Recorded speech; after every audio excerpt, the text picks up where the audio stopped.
She walked through storms with fire in her soul. A warrior love making broken hearts whole. Though illness tried to steal her grace, she met each day with a smiling face. A unicorn spirit bold and free. She lived with fierce humility. Rainbows follow where she would go, painting skies with a healing glow. She taught us how to face the fight, to turn our pain to someone else's life. Her strength, a guide when days feel too much. Her words were whispered, stay clutch. She lifted others even while in need, planting hope like a wildflower seed. And in her mirror, she'd often say, I love you, flip it and love yourself. Now every rainbow, every sky kissed with you holds a memory pure and true. A reminder that love once given stays, even when she's flown beyond our days. So we carry her legacy in our skies, with unicorn dreams and hearts open wide. Rachael, the encouraged will never fade. You're the rainbow in the storms. Oh, hello everybody. It has been a while since I've done this, and so much has been going on, and if I waited any longer, it was just going to drive me crazy. You know what I mean? And I enjoy broadcasting, and I think it's easier for me just to connect with everyone at the same time. And I spend a lot of time here at the house, and let's just do it. The first off, that candle Sunset Remembrance was a big hit, and that was very moving. And then also, obviously, the service itself and being able to broadcast that. And then also, I gotta tell you, the celebration of life, that was something. And oh my word. And I see Stacy Pulver, she was able to make it. I see her chiming in over here. I gotta tell you, a lot of preparation, and I've got to hand it to the catering company. Most of all, really, Rachel's sister-in-law, her sister, my sister-in-law, Rana. She really stepped up. She grabbed her resources of friends, and they put together the catering, and her friend Eric, my friend as well. But we were able to collaborate and do the PA system. Huge venue. It was great. Actually, it was enough to occupy about 230 plus people or something like that. I was totally blessed, the whole situation. Yeah, really good turnout. It was probably about 110, 120, something like that. I know that we were not able to really get a good head count. I was so wrapped up in the fact, folks, believe it or not, I have social anxiety for sure. With I had never done any type of public speaking outside of broadcasting. A lot easier when I'm just staring at my face and I'm not staring at you guys physically. It's huge difference. First time public speaking. Plus, it was my first time, not only public speaking, but I knew everybody that I was looking out in the audience. I knew everyone individually at an intimate level. You know what I mean? And also, I'm talking about my past with Rachael and sharing stories. And I had be consciously aware of trying to pull my emotions down long enough to where I can deliver and it was very very nerve wracking. You know, what's funny is they always say before you actually engage in something, it's the anxiety is there, but if you just go ahead and just get it going, you know what I mean? Yeah, it's a lot easier to just move forward through it because the anxiety starts to drift once you kind of get your feet in water, sort of thing. You know what I mean? I want to give a shout out to everyone who's chiming in. Stacy Pulver, miss you too. Tori, Thelma, Joanne. I'm broadcasting this on Facebook and YouTube, so I'm not sure if you guys can all see the messages here, but I'm going to do a little bit of a Q&A once I kind of give you some info. Just so you know, I was really wrapped up this week after the celebration of life, wrapped up, and spent this past week trying to get life together, figuring it all out, finances to just going through the house, getting ready for a patio sale, and having the idea of we'll talk about that in a second. I just wanted to say edited video is going to be coming out soon of the celebration of life. A lot of people have been asking me about that, so I'm going to put that together. Audio not as good as I anticipated, to be honest with you.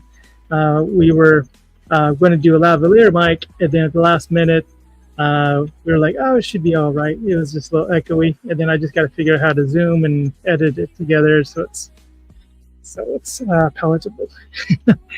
So anyhow, Labor Day weekend, and I'm not at the beach, but this is about as close as I could be getting to the beach right now. But yeah, it was a definitely a journey. There was a lot of stories that have been told, that were told, and I was actually up there for about 40 minutes, and I didn't really anticipate to be holding the mic that long. And yeah, it was just a big switch. But I had to tell myself, and I don't know if this will help you guys out at all, or if you do public speaking or not. I'm not sure what your little secret is, but I was just thinking, they're all on your side. You're not trying to win them over, and it's not like I'm going to open mic night and I'm trying to win the crowd over. We're all buds. You know what I mean? We're all friends. So it kind of made it easier for me to get through. And I got to tell you, I was purposely, because it alleviated my anxiety about being up there talking, and it was very emotional just to talk about stuff, as you can imagine. But I had to get some zingers in there, and I had to get there was some crying, and then there was some laughing, and then there was crying. It was going back and forth. So it was an emotional roller coaster. It was ups and downs, So anyhow, yeah, one of the, I'll just tell you guys, I can't stand it. I'm going to tell you how me and Rachael got engaged, and I talked about this at the celebration of life, and Rachel's sister Rana didn't even know this story. I don't know how it slipped through the cracks, but I'll just tell you one of the stories, okay? And you'll hear about it later. If it's hard to listen to later because the audio, maybe it's better I'm telling you like this anyway. So quick story. Rachael used to love to go to the OC fair, or any fair for that matter. She not for the rides, not for just watching rides or whatever. She liked the smells, of course, and she used to always love to go to the tents, and we would go into those tents, and I would always say, "Don't make eye contact, because they're going to lure you in. You're going to buy a bunch of things that we don't need, and I can only carry so much back to the car, So that was our ongoing thing. I could give him like a second and a half, just to be cordial, smile, then look forward. But anyhow, we get there, and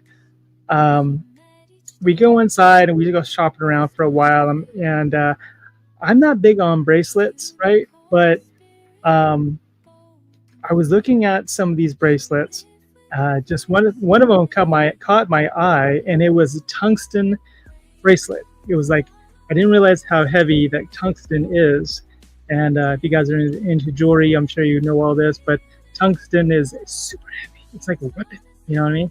And so I take it off, and I'm like, wow, is it like this? You know what I mean? And I could almost use it as like a, like a weapon, like I said. And I don't have it on my wrist right now because I only wear it like whenever I'm going out on special occasions and everything. So I go, Rachel, I'm not big on bracelets, but look at this one. It's kind of, it's kind of awesome, I have to be PG on the mic here.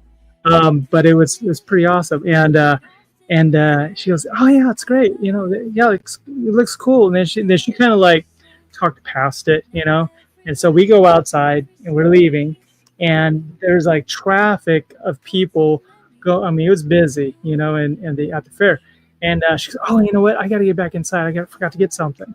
I thought that maybe she was going to go grab a drink or something, or I'll be right back. So she goes inside. Oh, I think she actually says she told me to call someone while she's inside. So I think she was just trying to bait me for time. You know what I mean? So she goes in. So she goes back inside, comes back out. She walks over. She drops a knee. Yeah, she drops a knee. And she whips out that very bracelet that she got. She went inside and bought the bracelet, and she whips out the bracelet, and she goes, will you marry me? And I was like, what? You can't do that. I go, you can't do that. And then, of course, I said yes. And she says, well, this is the pre-engagement bracelet. I think she tried to start her own little thing. And I said yes, because I really love the bracelet, and I loved her. And I go, get off the knees. You're going to get trampled, But that's how it went down. And I was trying to figure out, I go, okay, that was crafty. So I was trying to figure out, how am I going to come up with a very creative engagement proposal for her, So after you're thinking like, do you put it in a food? Do you put it in a, So I heard some people like open a oyster or whatever, and they're, oh, look, there's a ring in there, but all that's been done. You know what I mean? And I could take her to like an Angels Stadium and do it in front of 20,000. You know what I mean? Not that they would do that, but so what I did, I flipped the script on her, and I went ahead and did just the opposite. I made it so uncreative was my creation. So I basically, this is what I did. So I drove to Robinson's May and go into the parking lot. It was a surprise. She didn't know where we were going to go. So we go into the parking lot. I pull up into Robinson's May, and I go, hey, let's go in here and take a look. And and I go, so what are we doing here? I go, you know why we're here. Go ahead and pick out your ring. And she's, what? Really? I go, and then we looked at all the rings. She picks out her own ring, right? And then I drop a knee, and I'm sure that you guys may have seen this video of me dropping a knee, and people were like, she doesn't look very excited about it. She gave you a kiss, but she wasn't like excited because she already knew that, I was proposing. That's why there wasn't that big excitement there. So my creativity was to be not creative. Was my creativity. I think I was the most uncreative route that I could have possibly thought about taking. So anyway, that's my little story. And I thought it was funny that she did one of the most emasculating things to me to launch our commitment was to take the man role. You know what I mean? So anyway, I just want to share that. And I one thing I didn't share at Celebration of Life, and one of the biggest laughs that I got out of her there towards the end, I ended up saying, Rachel, if you get past this fungal infection and you get past this COVID situation and you end up turning this corner and you end up recovering and you get through this, I'm going to officially burn all the pants that I own in my closet, and I'm going to forever only wear shorts. And you can officially always wear the pants in the relationship, and you can just ride off with that, and I'll just get used to wearing the shorts. And she thought that was funny, so it was good to make her laugh. So I would have done it too, so you know, I would have. Well, hello everyone. I am so happy to be here. It is the day before Labor Day, and everyone was at the pool today, and I was getting ready to. I had the idea earlier in the week of getting all of Rachel's clothes, because I think this is the most emotional part of transitioning, and just shifting things around and just starting a new life, unfortunately. And I thought that there's a lot of neighbors and our friends that are in our neighborhood that we consider family, that are neighbors, and they all have, you know, teenagers, and you know, Rachel was had a healthy body weight, and then she got down to her current body weight. I'm finding out she didn't really she didn't really toss out any of her clothes, you know. She kind of kept all of her clothes she's gotten the last 20 years. She never really threw anything out. I saw we have like this little storage area downstairs, and there's about 3 tubs full of clothes of whenever she was in her normal healthy body weight. And then she has a lot of the current clothes. So there's a lot of diversity there, if you know what I mean. And so I have a lot of clothes. And I was thinking it would be more impactful, I think, to say, you know what, let's just see and who would like to have some of these clothes as a token of remembrance, okay? And I looked that one up. That's the thing. That is the thing. So I just wanted to show you. I showed him a little bit in the intro. Here's a couple of the stuff. She has some stuffed animals, and here's some of the clothes on the left here, and here's some on the right there. And I organized them. Believe it or not, I didn't just throw them out there. I was out there going through clothes for 4 hours. What? I know, 4 hours. And I have one section just skirts, just pants, just jackets, just shorts. She had so many socks, guys. She has so many socks. And I paired up the socks. I was sitting there talking to someone on the phone, and when you get started with something, you feel like you got to finish it. You know what I mean? So I matched all the socks. She's got a big tub of socks. So if anyone is interested, I started it yesterday, and with some of the neighbors. It was really cute on having a lot of the mothers and their kids that were picking out things. And oh yeah, DVDs. Oh my gosh, she has probably 150 DVDs. So you know, DVDs. Who uses DVDs any longer? But it is kind of a collector's item. So I also have DVDs, and I'm going to basically go through the house, and I'm trying to liquidate, downsize, and make sense of the house. So this next weekend, if you'd like to show, if you want to pop over, give me a quick hug and go shopping. It's a giveaway, you know. And here's the thing: there is as you guys have maybe already saw, there's going to be kind of like a unicorn colored piggy bank for a donation. Here's the announcement, folks. Okay, this is what I ended up talking about at the celebration of life. And I'm sure you guys have heard this. I'm trying my best not to get emotional during this broadcast. So far, so good. It was very, very hard, extremely hard to get the proper help for Rachael, meaning like the treatment center, hospital, and even if they did, she has had a lot of trauma from those experiences as well.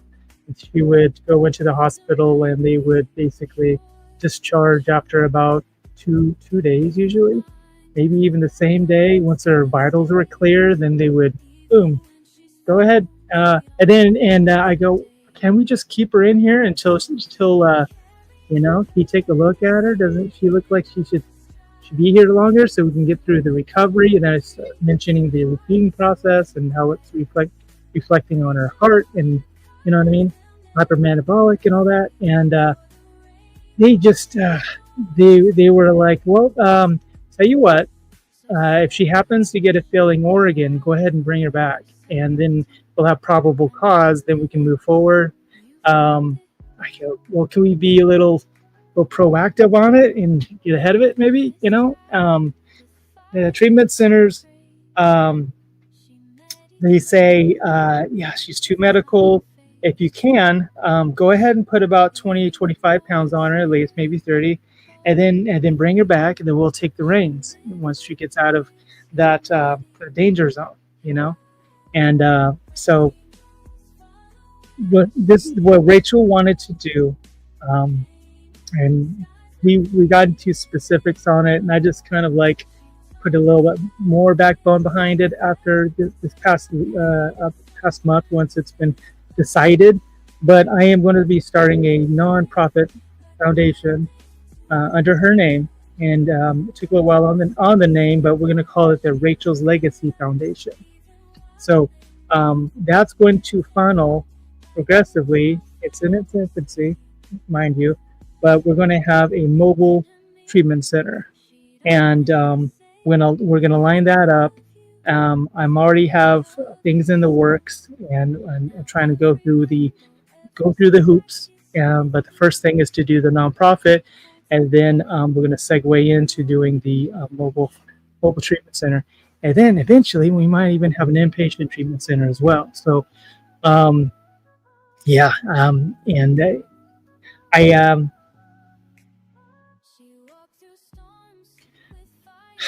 I stuff it down. I know, but I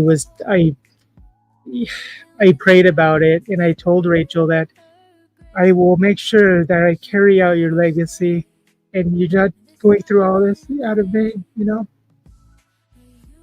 going to make sure it all comes together and all works. Okay, so that's the idea, and I had announced this at the Celebration of Life. I already had 3 people come up to me, and one of them, he says, "Rod, we have to talk." I said, "What's wrong?" And he says, "I'm in the works of starting a mobile treatment center for addiction." And I said, "Really?" And he said, "Yeah, we need to talk.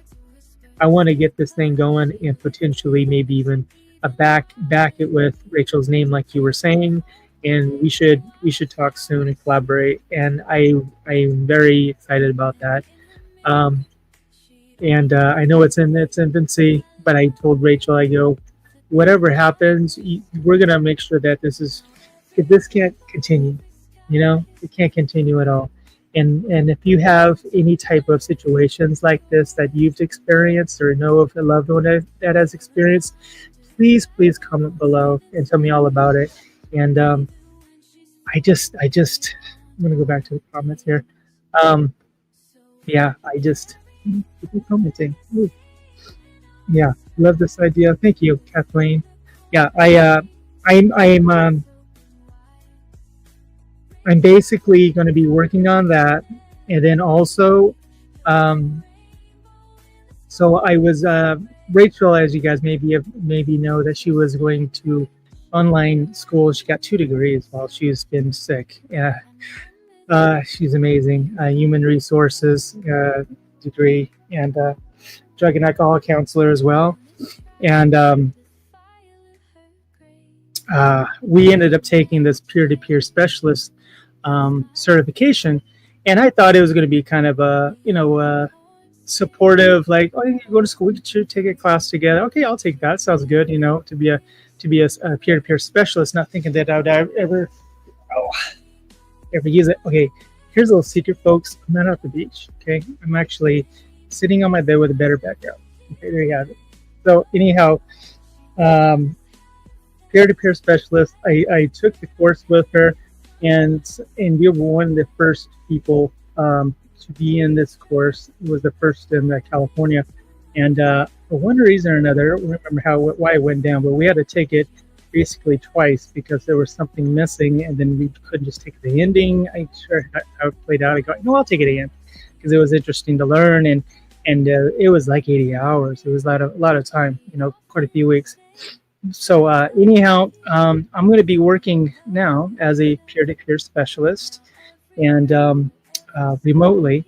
So if anyone out there needs any assistance, it's basically, if you never heard of it, it's kind of like a life experience coach is the best way I can think of it, explaining it.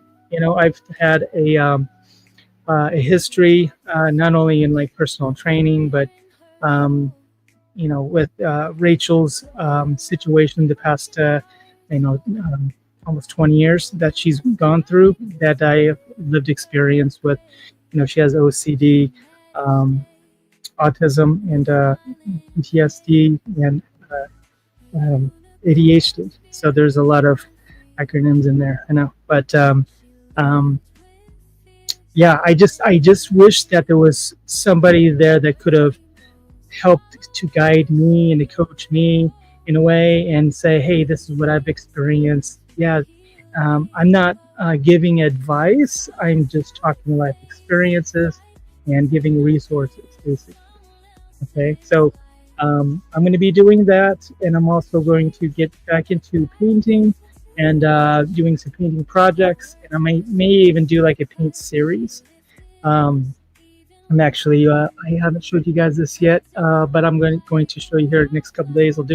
I may end up doing like a live painting thing with a Q&A and talking in the beginning, and then go on my zone, paint for like half hour, play some music, and then wrap it up. So you guys think kind of crazy idea.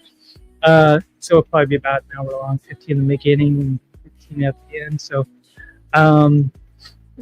just glancing over here. So that's what I basically going to be doing is the nonprofit peer-to-peer specialist, and then also painting. So needing assistance in any of those areas, just message me.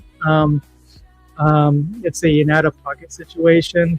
In order for me to be mobile, if I were to work inside of like a agency, and then I could do the insurance, but being that I'm not, and unfortunately it wouldn't be through insurance, it would be out of pocket. So give me a holla, and I would love to reach out, do anything I can to help out others. Of course, I've had just about every job I've had all my life has been in the service industry, and I just want to, I want to be the person that can maybe help you out. I want to be the person that, to be honest with you, I wish that I had. You know what I mean? So you almost play that role of stepping in to that role for other people and didn't have yourself. It kind of works out sometimes that way.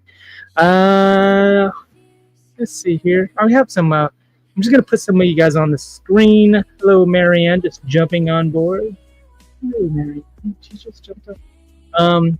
Horrible experiences. University of Iowa, Oral Roberts, Children's Hospital, and OKC. All awful. Oh, sorry. I'm not gonna go through all these, but there's quite a few of people commenting and everything of their own experiences, and and I haven't. I'll just be honest, in the early going for sure, you try to force, or you try to use tactics to, hey, come on, you realize what you're doing to yourself, and you know what I mean. It's just like it comes off being shaming, in a way, but I don't know. It's so difficult to try to encourage somebody who you want to steer on course, and always say the right things. And it's almost like we need to get trained on what not to say as opposed what to say. You know what I mean? It's almost more important to have that in the back of your mind. Your gut saying to say something, but what's going to be returned, how they're going to take it if you say something the wrong way. Because they're, you don't want to how do Rachel used to say, you don't want to kick Barbie while she's down, sort of thing. You know what I mean? So anything we can do to just lift up, and realizing how much pain that she went through, especially this past year, that you know I had to make sure I put the face on it, make sure that I'm uplifting, and I'm making sure that we talk through problems. And as much as I may be tired, I'm going to still be pushing forward because she's pushing forward as well. You know what I mean? So, oof, I said I was going to cry. I just so you guys know, life change. What's up, Jenny Salas? Yeah, my routine, just real quick. I know a lot of people were asking me about self-care, and hope you're doing all right. You're going through the grieving process. I have been almost obsessing on what can I do next to get through this, because it needs my full attention. Rachel, I just want to let you guys know, I've had a lot of people that said she's so lucky. She was so lucky to have you. Oh my gosh, most guys would have strayed, and most guys would have done this, that, and the other thing. I just want to let everyone know that I was the lucky one. I was the lucky one.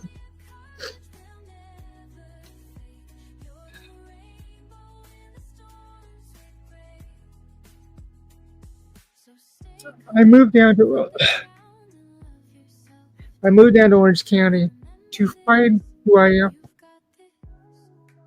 I didn't have a mentor. I was lost.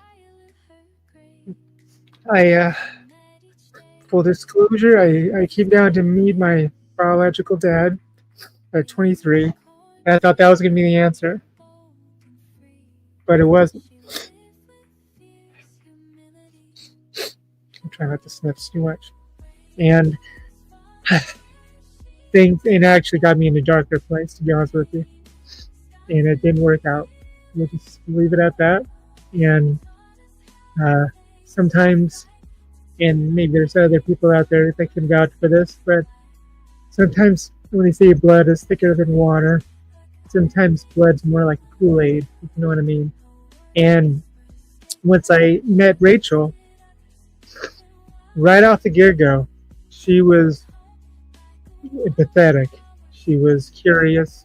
She was very proactive on helping. She was very much researching, any type of issues or problems. I mean, I've never had anyone in my life that was like that.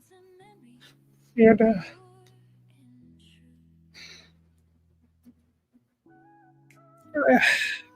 if it wasn't for her, I wouldn't have had my boot camp business. I wouldn't have a lot of things. My truck. We ended up getting a house at one point. My credit score. It's another issue or a funny thing we talked about was my finances, my lack thereof of figuring out how to manage bills. She's a degree in business management. Came in handy. Most of all, it's restored my faith, and second, my sobriety, and also my anything skill. I mean, my painting, my playing guitar even recently. She bought me the bass guitar years ago, and I finally kind of getting in an itch to express myself creatively. Ever since my sobriety, my motivation, my creativity, my anxieties dropped. All my negative emotions have been. And I got to tell you, if it wasn't for her, don't get it twisted, folks. I was the lucky one. I was 100%. And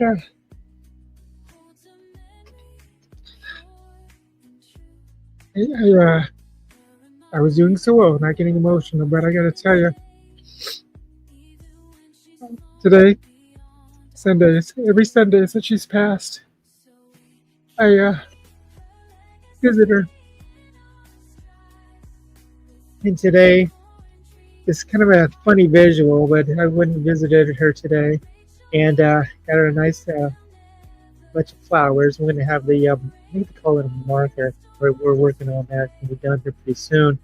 But I go, I can't believe I'm going to do this. There's nobody looking, and I ended up lying on the grass right on top of her, and I just told Rod about it. I go, don't think this is silly, but I would just alight right on top of her, and she was like, I think that's the only chance that you would have ever gotten to do that. And I go, I know. And I don't know. I felt like it was like an intimate thing. I was just lying on top of the grass, talking to her, and we have full-on dialogue, audibly, not in my mind, but I literally talk out loud, conversations with her. I'm not sure if this is common or normal, but conversations with her, giving her an update, everything's going on, and it helps me to process the whole situation because she's not really gone, She's not really gone.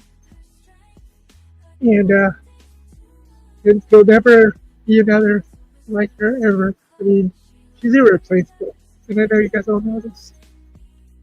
But I just wanted to talk to you guys about all this from the bottom of my heart. So if anyone ever says, wow, he's great, she's so lucky.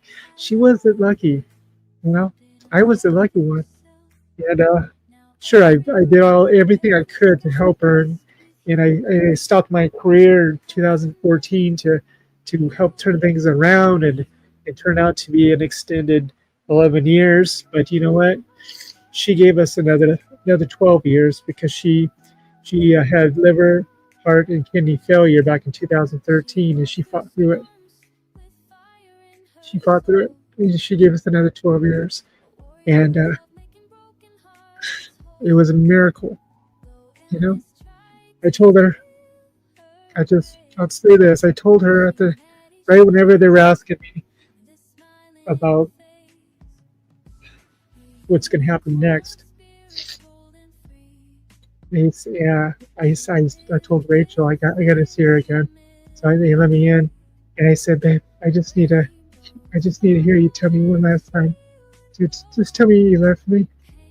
And she couldn't talk. She was battling for her life, 2013. And then slow motion, she goes, I lost it. I just lost it. And then they came back in like 10 minutes later and said, oh, the dialysis is working. And she's able to, it's working, her liver, her kidneys are working. And then they were going to give her more nutrition, and things started progressively turning around. That's what happened in 2013. And she gave us another 12 years. And so guys, if you guys stay on board and give me like 30 seconds, don't go nowhere, promise me. Oh, 1 second. Okay, clean back. 1 second.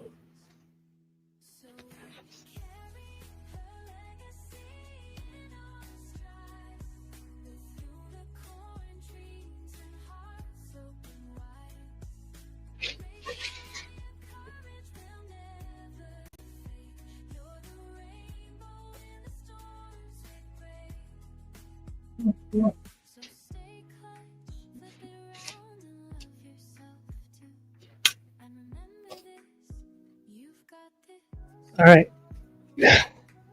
Oh my gosh, guys, stay. Yeah, I love you guys. Sorry guys. Oh my god. I was so certain I wasn't gonna get emotional. So anyway, yeah, I was the lucky one, so just don't get it twisted. And I think that would have been hard for me to go into detail in front of 120 people, and I would have really lost it. You know what I mean? So, changing topic. I just want to. Oh man, wow! I gotta tell you. Oh, I was telling you about routine. I've been starting it every morning. I walk around, naturally getting up at 6:30, getting up in the morning. I open up the blinds. Sun wakes me up. Circadian clock is kicking, and yeah, I've taken Toby out around the block, and I do my gratitude, my prayers, talk to Rachael, pray for loved ones, and then I ask, what do you guys need me to do today? What are we doing? I feel like, I don't have to say, I think God and God and Rachael are like teaming up, and they're strategizing, and they say, do this today, focus on this today. It's just weird that like as soon as I start asking what is my plan for today, what do you need me to do, it doesn't always happen right at that moment, but it's almost like, what do you need to do today? It's almost like a weird clarity that I get, and I know that, gotcha, and you know what I mean. What's the highest on the priority list, and then filter down from there, and then make some time and space for you later on in the evening. And I was going to bed between 3 and 5 in the morning, getting up about 11, 12 in the afternoon.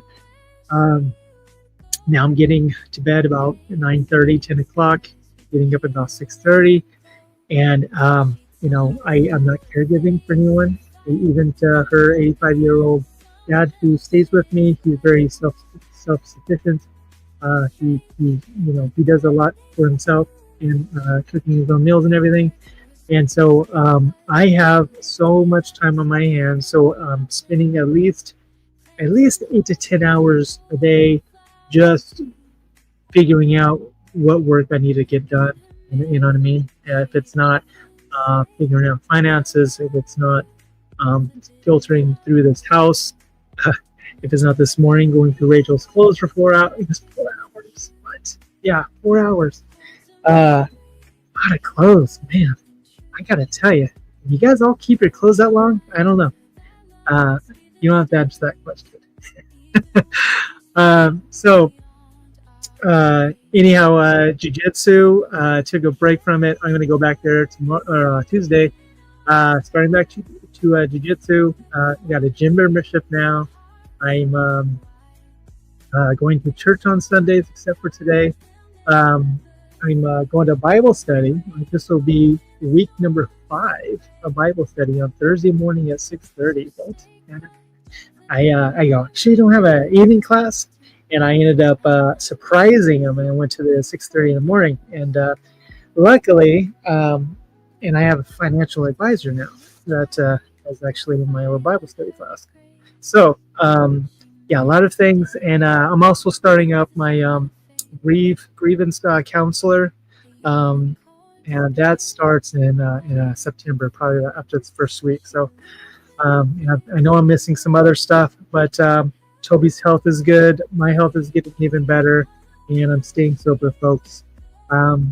So basically, that's what, in a nutshell, that's what's going on. And so if you guys are interested in any commissioned paintings or any peer-to-peer specialist guidance, just message me and we'll figure it out, and we'll talk and see what you're interested in. And also the first Saturday of each month, I have this vision. I think I may have told some of you before that I am starting to do again art and music meetups, and it's a collaboration of the arts. Basically, it's the idea of getting musicians together to have like a jam sessions, improvising, and also I'm bringing out basically like 3 blankets, and have a bunch of colors and crayons and coloring books, paint supplies, and I kind of go around checking everyone, seeing if they need any help with anything. And usually it's a lot of like, oh wow, awesome, you're singing the lines. The kid just needs a little bit of like a little bit of a push, and kids will just go for it once they get that clearance that they're doing well. You know what I mean? And then also, I just love the vibe of musicians playing and collaborating, and everyone, the others are doing their art on the blankets in a park on a nice day, and it's a potluck situation. And I just love that vibe and feel that they're all just therapeutically collaborating, you know. And it's not about, hey, let's just get a band and just have some drinks and have a mosh pit. You know what I mean? It's not about that. It's about the therapeutic angle of it. And I just love at the end, the guys feel nourished from collaborating with music, and it's just that good vibe, good feel. There's a finished product with the artistry, with the even the kids with coloring books, they want shares what they just did, and it's just all together a really nice vibe. And I have I'm going to do it on the 6th, this Saturday. Church didn't come along for that, let me know. And also, the following month, October 4th, I do have a surprise that's going to happen at that event. So, my surprises. I love to have some type of highlighted surprise that I envision at the end of things that happen, just because you really remember it. And if you guys didn't know, I'll just give you an example.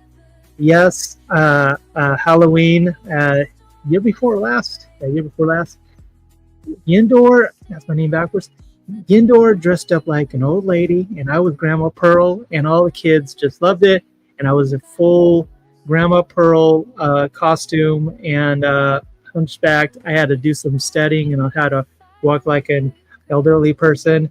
And I had my walker, and I had my oxygen tank, and I had my curly hair that was gray, and I was kind of like a snappy old lady, like, slow down, I was in character. It was pretty funny. It was fun. I had a really good time with it. But anyhow, art and music meetup, please join us. It'd be fun if you're in the Orange. Okay. I'm going to read all of these messages that you guys have been shooting over to me, and I really appreciate all the love and support. I have my clothes from the 80s. Yeah, I have you guys didn't know, a lot of answers, but check this out. I ordered this guy's for you. Look. Yeah, that's Bobby Ross right there, huh? No mistakes, just happy accidents, right?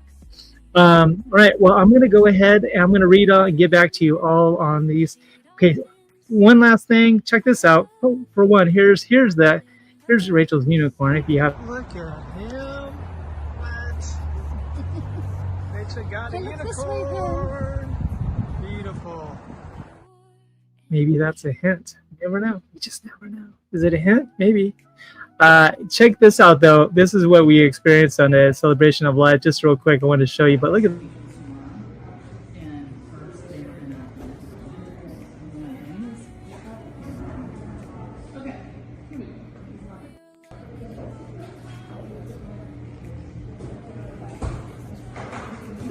Before everything gets wrecked. Oh. Yeah, was that crazy? I had nothing to do with the catering. They did such an amazing job. And it was truly amazing. And one last thing before I let you guys go. Yeah, please shoot me over your experiences with the health or the medical arena. I'm just kind of curious if you know of anyone or has experienced yourself some type of negligence in those areas, because it kind of drives me to push even stronger to make sure it all comes to fruition, and it will. And if you're tuning in late, Rachel's Legacy Foundation, it's coming. This song here, Stacy Pulver wrote it in a poem. I surprised her and turned it into a song. Yes, I used a little bit of AI to do it, but I'm going to close out with this song, and I'm going to throw some images up to close it all out. Love you guys. Amazing. I'm so fun. I feel so nourished once I'm done doing something like this. So thank you guys so much for the love and support, and I got you back. Okay, I love you guys. I'll crank it up. Hold on, here we go.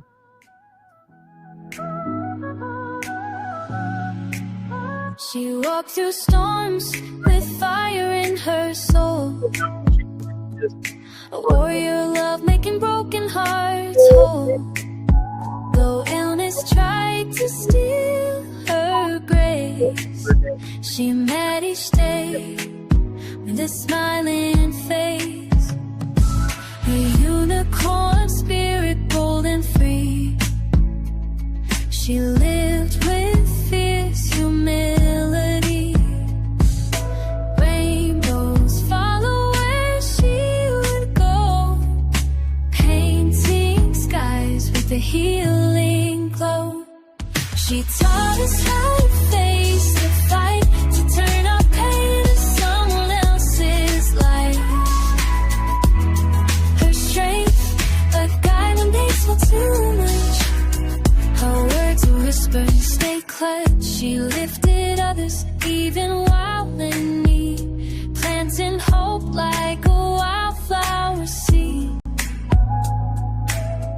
And in her mirror, she'd often say, I love you, flip it and love yourself.